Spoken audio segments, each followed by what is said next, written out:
4 o'clock వరకు, అంటే Monday early morning 4 o'clock వరకు టైం ఉంది. వీలైతే సండే నేను యాక్చువల్గా రైడ్స్ చేయను, ఫ్యామిలీతో స్పెండ్ చేస్తాను. కుదిరితే ఈ 16 రైడ్స్ చేయడానికి వెళ్తాను, లేకపోతే వెళ్ళను. సో ఇంత కష్టపడి బైక్ ట్యాక్సీ చేసి ఎందుకు కష్టపడుతున్నాం అంటే, నాకు వేరే జాబ్ ఉంది, 9 to 6 జాబ్, రెగ్యులర్ జాబ్ ఉంది. కానీ బెంగళూరులో ఒక్క జాబ్తో నెగ్గలేమన్నమాట. ఖచ్చితంగా ఇంకొక పార్ట్ టైం పెట్టుకోవాల్సింది. పార్ట్ టైం ఎర్నింగ్స్ ఇచ్చేస్తున్నాను. సరే మరి, see you in the next video. Thank you so much for your support. Have wonderful day.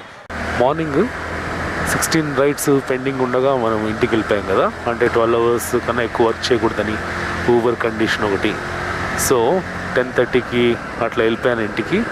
తర్వాత నైట్ 10:30కి మరి సండే నైట్ ఆ 16 రైడ్స్ కంప్లీట్ చేయడానికి బయలుదేరాను.